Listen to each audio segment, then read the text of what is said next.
Capres Pak Anies Baswedan bakal mendorong kesetaraan ekonomi di Indonesia Timur.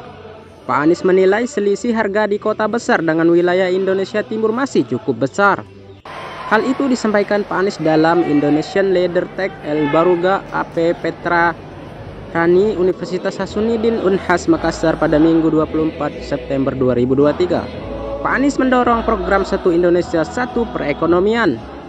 Satu Indonesia Satu Perekonomian ini di fase berikutnya, di mana warga Indonesia di mana saja tinggalnya perekonomiannya tersambungkan. Ada satu keutuhan perekonomian. Ini PR kita ke depan, bahwa ekonomi Indonesia ini satu perekonomian di mana kebutuhan-kebutuhan dasar kita bisa didapatkan dengan harga yang setara. Kalau sama tidak mungkin, dalam perekonomian tidak ada harga sama. Dalam ekonomi namanya setara, ujar Pak Anies. Pak Anies mengatakan perbedaan harga masih banyak terjadi di wilayah Indonesia Timur. Dia mencontohkan soal harga kebutuhan pokok dan kebutuhan pembangunan.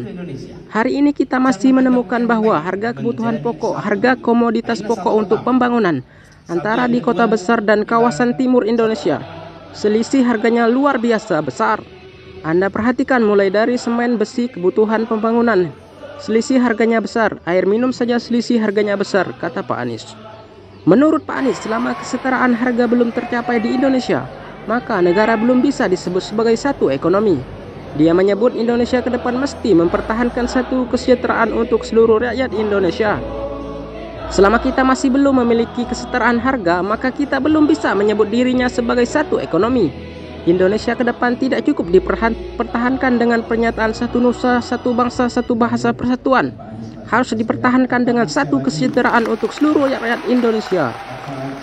Itu sebabnya kita menginginkan agenda besar kami ke depan mengintegrasikan perekonomian Indonesia.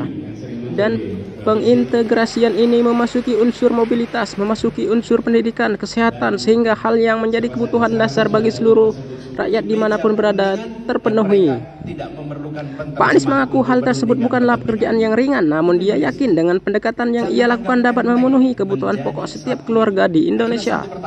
PR ini bukan PR yang ringan, dan kita berharap dengan pendekatan ini maka kebutuhan pokok seluruh keluarga terpenuhi. Keluarga bahkan bisa menabung dan harapannya bisa melaksanakan masa depan juga dengan baik, sebut Pak Anies.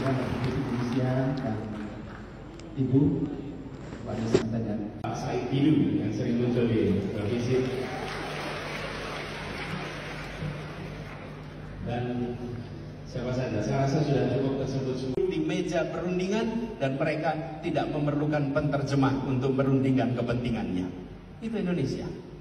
Jangan anggap enteng menjadi satu itu. Nah, ini satu pertama.